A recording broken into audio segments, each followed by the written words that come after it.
우리 옆에 사람들에 같이 인사하도록 하겠습니다. 주 안에서 사랑합니다.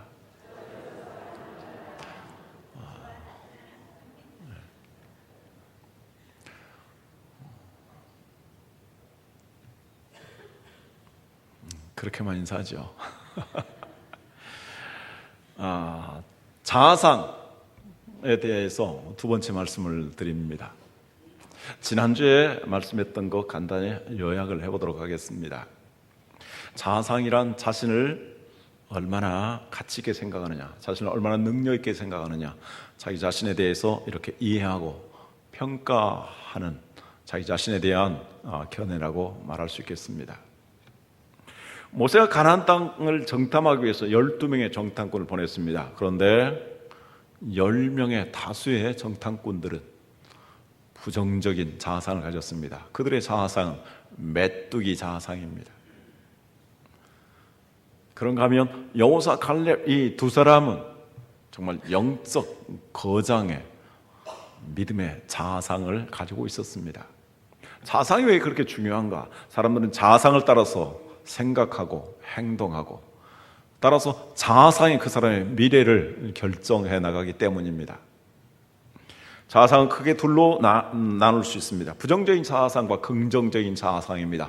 부정적인 자아상은 부정적인 미래를 창조하고, 긍정적인 자아상은 새로운 역사를 창조해 나갑니다. 그렇다면 우리가 어떻게 메뚜기와 같은 부정적인 자아상을 버리고 여호수아와 갈렙과 같은 건강한 자아상을 가질 수 있을까요? 오늘 말씀을 중심해서 네 가지로 생각해 봅니다. 첫 번째, 건강한 자아상은 건강한 부모에 의해서 형성이 됩니다. 긍정적인 자아상을 형성하는 데 있어서 가장 중요한 영향을 끼치는 것은 가장 가까운 사람들입니다. 우리는 태어날 때에 부모님과 가장 가깝게 지내게 됩니다. 특별히 어머니는 그 뱃속에서부터 그 아이와 함께 하기 때문에 어머님의 영향이 대단히 큽니다. 가장 큰 것이라고 할 수 있습니다. 그래서 태교가 중요한 것이죠.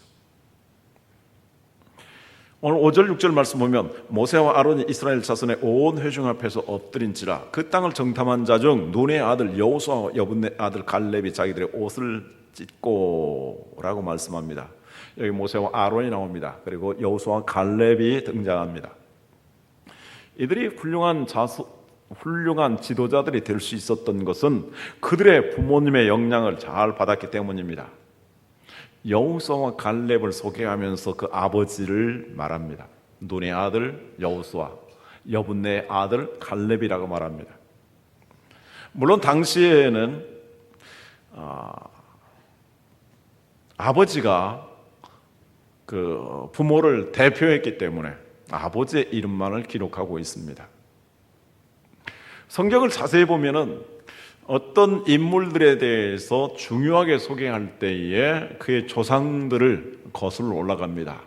예를 들어서 누구의 현손, 누구의 증손, 누구의 손자, 누구의 아들, 아무개라고 합니다. 선한 사람에 대해서도 그렇게 표현을 하고 아주 나쁜 일을 한 사람도 그렇게 표현을 합니다. 그것은 조상들과 부모의 영향이 그 자손들에게 가장 결정적으로 미치기 때문이라고 할 수 있겠습니다. 특별히 모세가 태어났을 때 모세의 부모는 그가 비범한 아이임을 깨달았습니다. 모세에게서 하나님의 비전을 바라보게 된 것입니다. 그래서 출애굽기 2장 2절 이렇게 말씀합니다. 그 여자가 임신하여 아들을 낳으니 그가 잘생긴 것을 보고 석 달 동안 그를 숨겼으나 사도행전 7장 20절에 보면 그때 모세가 낳았는데 하나님 보시기에 아름다운지라 그의 아버지의 집에서 석 달 동안 길리더니 남자아이가 태어나면 다 죽이라고 이집트의 파라오가 명령을 내렸습니다. 이 섯을 푸른 이 명령 앞에서도 모세의 부모는 그 아이를 하나님의 안목으로 바라보았습니다. 하나님이 주신 아들이었습니다. 그렇다면 하나님의 놀라운 계획이 있을 것입니다. 이 아이를 향한 하나님의 계획과 하나님의 비전을 바라보면서 그들은 위험을 무릅쓰고 목숨을 걸고 이 아이를 석 달 동안 지키게 됩니다. 그래서 그는 모세를 이렇게 살리고 또 나중에 어머니가 보모가 되어서 유모가 되어서 모세에게 하나님의 말씀을, 하나님의 비전을, 하나님 주신 사명의식을 고치해 주었습니다. 전에도 말씀드렸습니다만 저의 어머님께서 늘 저에게 하시는 말씀이 있었습니다. 너는 하나님의 사람이다. 너는 하나님의 사람이다. 그래서 성경에 바울이 디모데에게 너 하나님의 사람아 이렇게 말씀하는 것이 정말 늘 감동적입니다. 너는 하나님의 사람이다.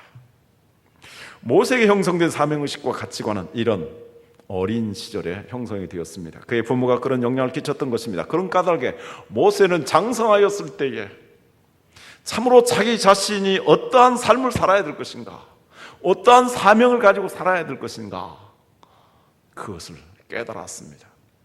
이집트에서 그런 왕자로서 또 때로 상황에 따라서 그가 왕으로서 후계자가 될 수 있었음에도 불구하고 그 어머니를 통해서, 부모님을 통해서 주신 믿음의 비전, 하나님의 비전을 가지고 애굽의 모든 영광, 모든 자리, 모든 보화를 뿌리치고 이스라엘 백성들을 구원하는 이 놀라운 역사에 리더십을 발휘하는 자가 됩니다. 히브리서 11장 23절 이하에서 말하고 있습니다. 믿음으로 모세가 낳았을 때 그 부모가 아름다운 아이의 힘을 보고 석 달 동안 숨겨 왕의 명령을 무서워하지 아니하였으며 믿음으로 모세는 장성하여 바로의 공주의 아들이야 칭함받기를 거절하고 도리어 하나님 백성과 함께 고난받기를 잠시 죄악의 낙을 누리는 것보다 더 좋아하고 26절 같이 씁니다. 그리스도를 위하여 받는 수모를 애굽의 모든 보화보다 더 큰 재물로 여겼으니 이는 상주심을 바라봄이라. 만약에 그가 이집트의 왕자가 되고 이집트의 권세를 누렸다면 그는 수많은 나라, 수많은 백성들을 억압하기도 하고 수많은 나라를 침략하는 그러한 지도자가 되었을 것입니다. 그런 부모의 영향을 받아서 사람을 살리는, 자기 백성들을 구원하는 위대한 가치 있는, 소망 있는 삶을 산 것입니다. 이런 부모님이 되시기를 주님의 이름으로 축원합니다. 두 번째, 건강한 자아야상은 좋은 만남에 의해서 형성됩니다. 부모님 다음으로 우리가 만나는 사람들이 있습니다. 때로는 선생님, 또 때로는 영적인 지도자, 때로는 친구들을 만나게 됩니다. 사람들은 그들과의 관계 속에서 자아상을 새롭게 형성하게 됩니다. 그러므로 인생에서 매우 중요한 것 중에 하나가 좋은 사람들과의 좋은 만남을 가지는 것입니다. 여기 모세와 아론, 여호수아, 갈렙이 짝을 이루어서 기록하고 있습니다. 모세와 아론은 동생과 형입니다. 특이하게 동생이 먼저 나와 있습니다. 하나님께서 모세를 준비시키고 모세를 이스라엘 백성들을 구원하는 지도자로 세우셨습니다. 이거에 대해서 아론이 나는 내 형인데라고 자기의 형됨을 내세울 수도 있었지만 아론의 모습에서 그것을 찾아보기는 어렵습니다. 모세가 훌륭한 지도자가 될 수 있었던 것은 형 아론이 늘 모세 곁에 있었고 파라오 앞에서 그는 모세의 대변인이 되었고 그를 위하여 기도하였고 그를 축복하였기 때문입니다. 한때 미리암과 함께 모세를 비난한 적이 있었습니다. 그 일로 말미암아 아론도 미리암도 모세도 이스라엘 백성들도 고통을 겪게 되었습니다.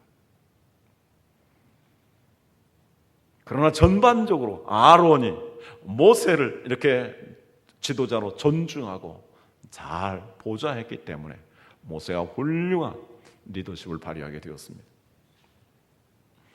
또한 여호사를 살펴보면 여호사 인생에 있어서 가장 중요한 영향을 끼친 인물을 둘을 든다면 모세와 갈렙입니다. 여호수아는 모세를 통해서 새로운 자아상을 형성하게 되었습니다. 모세는 여호수아를 믿어주었습니다. 그를 잘 양육하고 격려했습니다. 그래서 그를 지도자로 세워주고 지도자로 이제 후계를 물려줍니다. 근데 여기 또 갈렙이 있습니다. 갈렙은 이스라엘을 가나안으로 인도한 영웅으로서 여호수아에 이어서 제2인자입니다. 모세가 여호수아를 후계자로 세운 후에 갈렙은 전혀 여호수아를 시기하거나 질투하지 않았습니다. 왕은 둘이 되게 어렵다고 합니다. 정치계를 우리가 생각해 보십시다. 여야의 지도자들도 서로 얼마나 비난하고 서로 시기하고 질투하는지 이런 말할 수 없습니다. 이번 주에 선거가 이루어질 것입니다. 이 정치판에서는 오직 승리자 한 사람만이 서게 됩니다. 승리하지 않은 사람을 가리켜서 패배했다라고 말합니다. 그러나 갈렙은 전혀 시기하지 않았습니다. 여호수아를 옛날 말로 말하자면 주군으로 섬겼습니다. 언제나 여호수아 앞에 겸손하였고 온유하였고 그리고 목숨을 바쳐서 충성했습니다. 맨 마지막에 헤브론 전투가 어려웠을 때에 그는 내 나이 85세입니다. 나에게 그곳을 싸우도록 허락해 주셔서 이 전쟁을 마무리하도록 해 주시길 바랍니다. 그리고 그 땅을 나에게 주십시오. 갈렙의 이 헌신으로 말미암아 갈렙의 헌신으로 말미암아 가나안 정복이 완성되었습니다. 여호수아의 사명이 이 갈렙의 헌신적인 도움으로 완성이 된 것이었습니다. 여호수아의 갈렙과 같은 동지가 없었다면 그는 위대한 업적을 완수하지 못했을 것입니다. 한 가지 여기서 주목할 것이 있습니다. 모세가 여호수아에게 새로운 이름을 지어주었다는 것입니다. 지난주에도 살펴보았는데요. 민수기 13장 16절 말씀 같이 읽겠습니다. 이는 모세가 땅을 정탐하러 보낸 자들의 이름이라. 모세가 눈의 아들 여호세아를 여호수아라 불렀더라. 12명이 갔었는데 모세는 특별히 여호수아에게 호세아라는 이름에서 여호수아 구원자라는 이름을 덧붙여 주었습니다. 이 이름이 지어지면서 그는 새로운 자아상을 갖게 됩니다. 내가 이제 이 12명의 정탐꾼 가운데서도 모세의 특별한 이러한 축복과 사명을 받아서 이제 이스라엘 백성들을 구원하는 데에 책임의식을 가져야 되겠다. 그래서 책임의식을 가지게 됩니다. 그리고 그는 이러한 책임을 가지고 지도자가 됩니다. 하나님은 새로운 변화를 원하실 때 먼저 이름을 바꾸실 때가 많이 있습니다. 그 이유는 우리의 자아상에 가장 영향을 많이 끼치는 것 중에 하나가 이름이기 때문입니다. 늘 부르는 이름이 우리의 자아상을 형성합니다. 그래서 늘 부르면서 반복되는 이 언어, 이 이름이 그 사람에게 아주 중요한 영향을 끼칩니다. 그래서 성경에 보면은 이름들마다 뜻을 가지고 있습니다. 통성명학이라는 게 있습니다. 그래서 그 사람의 이름에 대한 부르는 것과 그리고 그 사람의 이름의 뜻이 그 사람의 자아를, 인생을, 미래를 결정하는 데 매우 중요한 영향을 끼친다는 것입니다. 매우 일리가 있는 말이라고 봅니다. 아주 좋은 이름이 있습니다. 신자라는 이름. 제가 아는 사람인데요. 근데 성이 배시입니다. 참 좋은 이름이지만 성하고 안 맞습니다. 배신자. 그래서 나중에 이름을 바꿨습니다.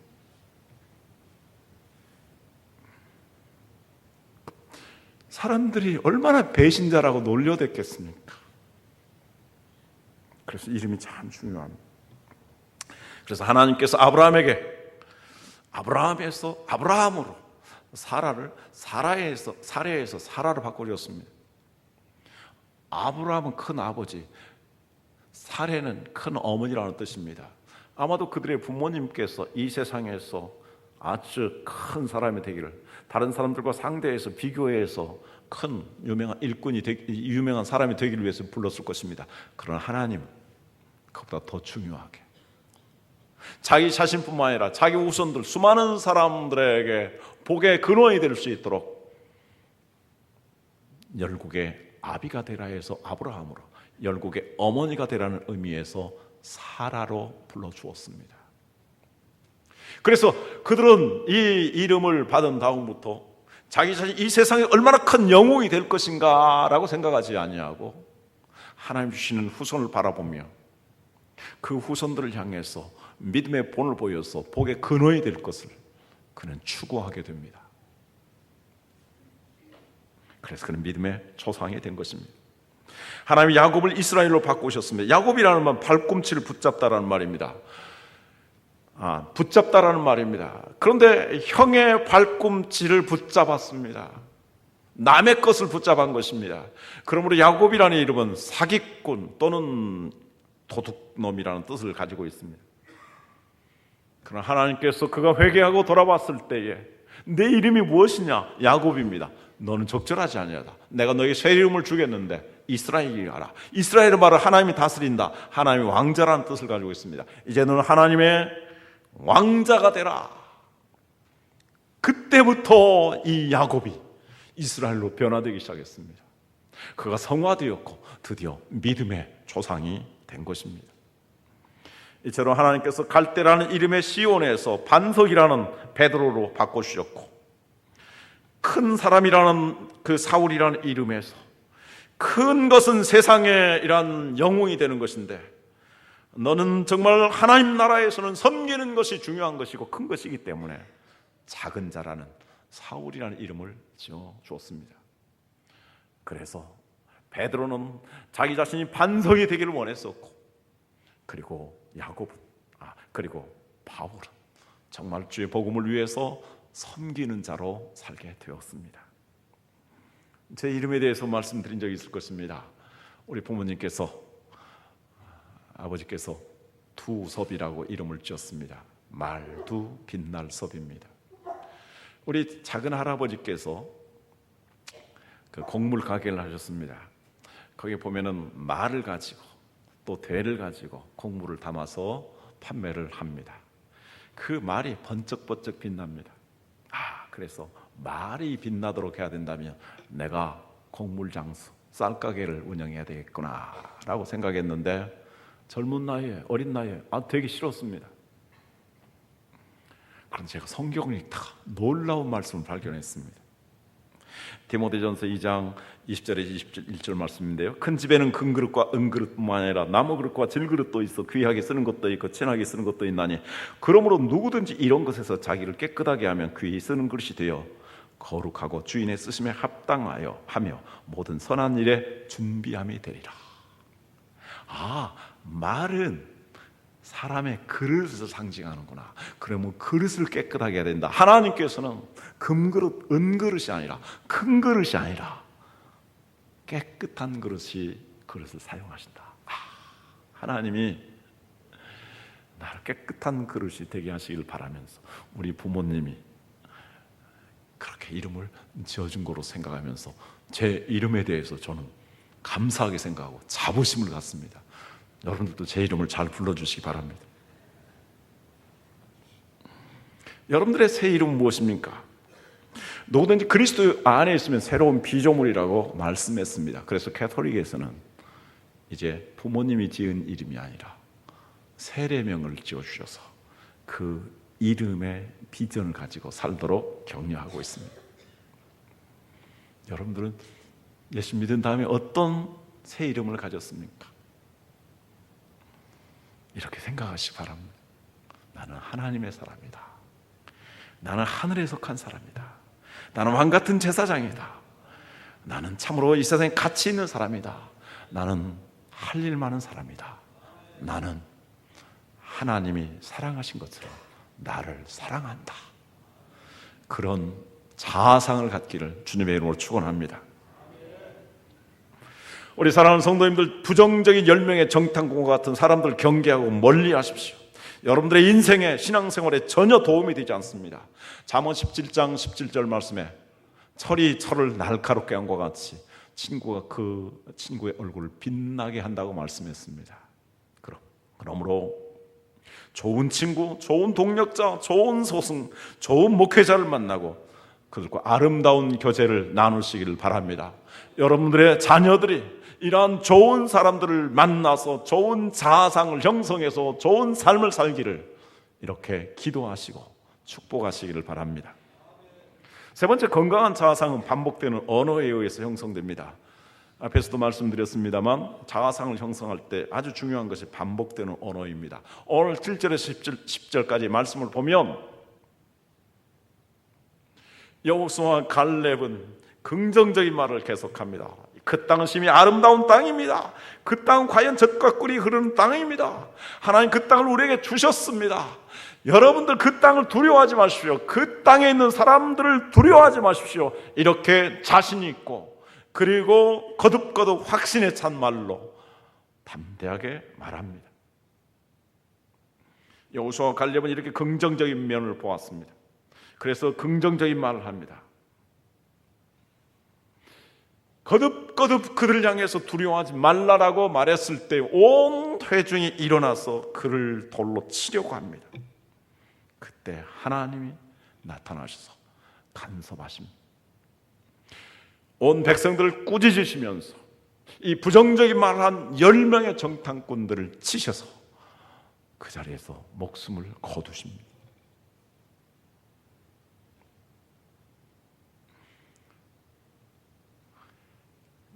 하나님께서 예수님을 향해서 반복해서 사용하신 말씀이 있습니다. 예수님이 세례 받으실 때에도, 예수님이 변화산에 가셨을 때에도 하늘로부터 하나님의 음성이 들려졌습니다. 참고로 마태복음 3장 17절 말씀을 같이 읽도록 하겠습니다. 하늘로부터 소리가 있어 말씀하시되 이는 내 사랑하는 아들이요 내 기뻐하는 자라 하시니라. 내 사랑하는 아들이요 내 기뻐하는 자라. 여러분들 자녀를 향해서 이렇게 부르시기 바랍니다. 한번 같이 하겠습니다. 내 사랑하는 자요 내 기뻐하는 자다 자라. 제가 잘못 말했습니다. 내 사랑하는 아들이요 내 기뻐하는 자다. 예수님은 하나님으로부터 이 말씀을 듣고서 인간을 구원하시는 사역을 본격적으로 시작하십니다. 그리고 마지막 십자가를 향해서도 당당하게 나가셨습니다. 예수님은 대적들 앞에서도 자신이 메시아라는 사실을 분명하게 밝히셨습니다. 예수님은 유대인의 왕이라는 사실을 분명히 밝히십니다. 예수님은 늘 사랑하는 하나님과 깊은 교제를 하심으로써 언제나 그의 존재가 넉넉하셨고 그리고 그 존재가 풍성하셨습니다. 언어는 생명입니다. 언어는 우리 의식을 개혁하고 새롭게 창조합니다. 언어야말로 사람의 인생을 혁명적으로 변화시킬 수 있습니다. 그러므로 우리는 언어에 영향을 끼치는 것들을 주의해야 합니다. 신도가 학원에 상임 이사라는 분이 한 분 아시는데 장로님이십니다. 온누리교회 장로님이셨는데 서울이요.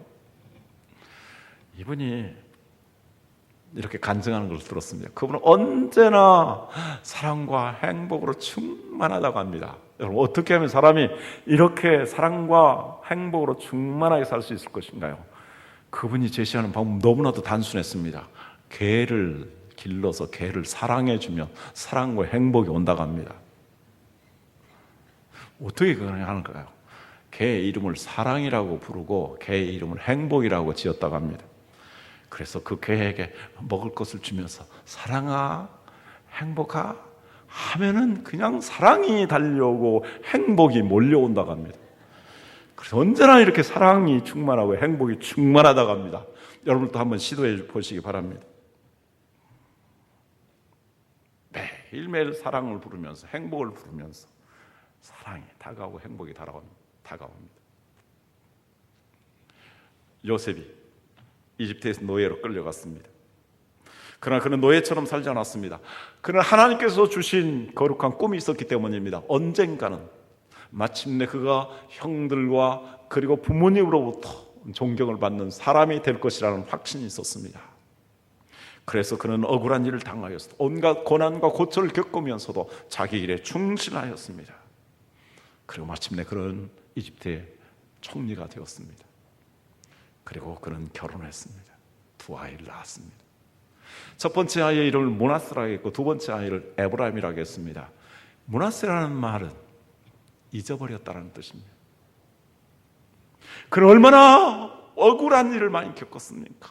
형들에게 미움을 당하였고 형들에게 죽임을 당할 뻔했고 형들에게 팔려갔습니다.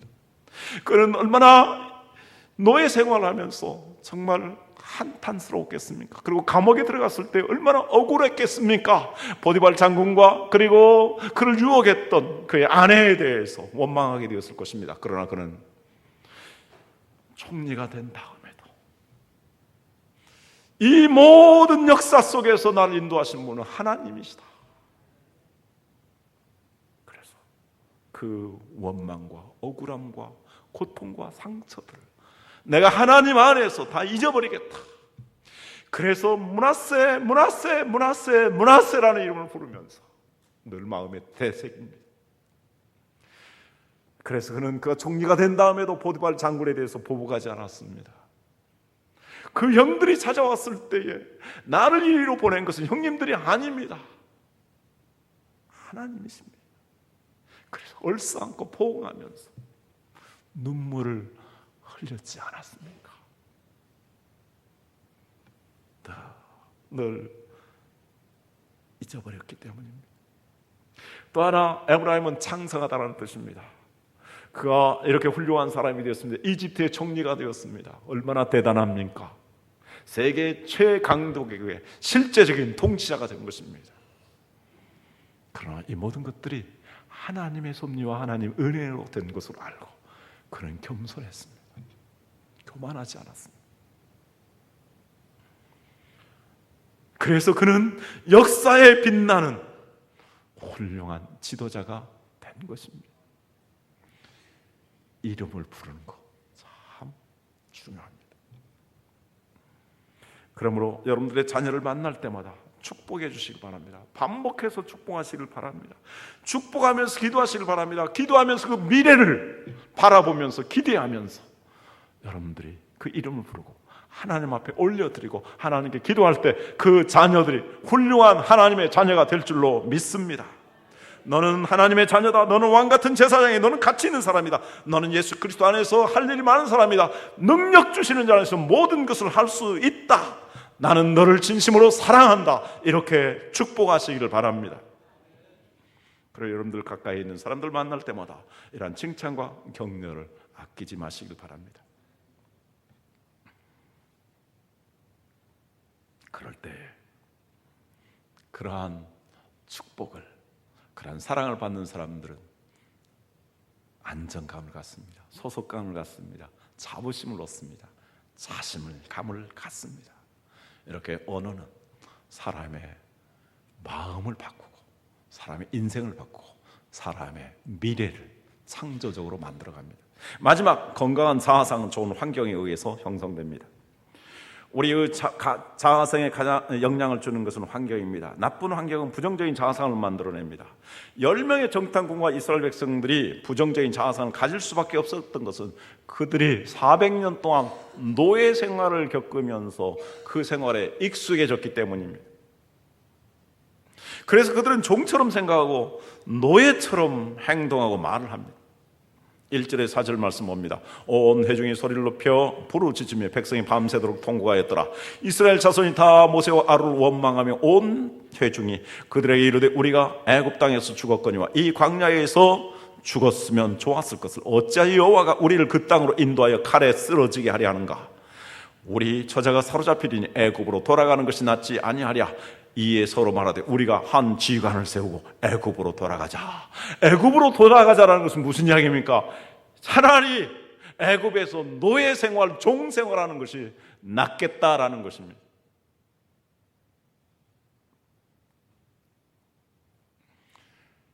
환경이 모든 것을 결정하지는 않습니다. 그러나 환경의 중요성을 결코 간과해서는 안 됩니다. 모세가 건강한 자아상을 가졌던 것은 그가 훌륭한 부모를 만났기 때문이었습니다. 또한 그는 애굽의 궁궐에서 40년 동안 생활했습니다. 그는 왕자의 대접을 받으면서 왕자의 교육을 받으면서 살았습니다. 그래서 그는 구김살 없는 인생을 살았습니다. 그래서 그는 언제나 자신감이 있었고 언제나 당당했습니다. 어머니의 영향을 받아서 이스라엘 백성들을 구원하고자 했을 때 그는 자기 힘으로 그 감독관을 쳐 죽이면서까지 당당히 있었습니다. 물론 옳은 방법은 아니었습니다. 그런데 놀라운 사실은 그가 40년 동안 광야에서 살면서 그 자상이 바뀌어집니다. 하나님께서 그를 불러서 이제 이스라엘 백성들 구원하는 지도자가 되라고 말씀했는데 그가 하나님 앞에서 하는 말씀이 무엇입니까? 나는 못하겠습니다. 나는 말도 할 줄 모릅니다.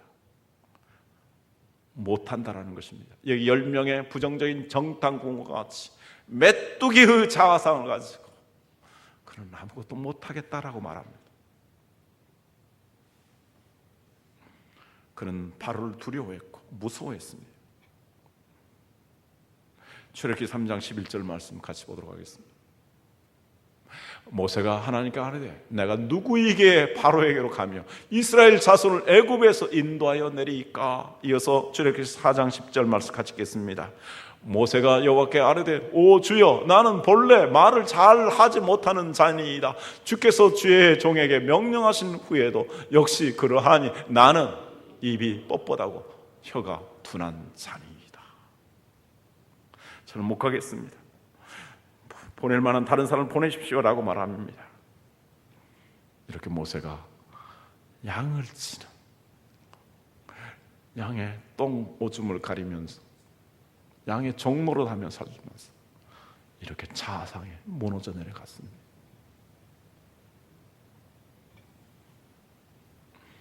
여러분들 이 세상에 부모님을 잘 만나는 것이나 또 좋은 환경에서 자라는 것은 우리의 자아상 형성에 큰 영향을 줍니다만 매우 유감스럽게도 우리 부모님을 잘 만나라는 것은 내 선택사항이 아닙니다. 태어나면서부터 좋은 환경에 처하는 것도 내가 할 수 있는 일이 아닙니다. 그러나 이러한 어려움에도 불구하고 부정적인 환경에도 불구하고 이것을 극복할 수 있는 위대한 길이 있습니다. 모세가 이러한 부정적인 바상을 광야 40년 지내면서 가졌지만 양을 치면서 가졌지만 어떻게 달라질 수 있었겠습니까? 그는 하나님의 부르심을 받았습니다. 하나님을 만났습니다. 하나님의 살아계심을 경험했습니다.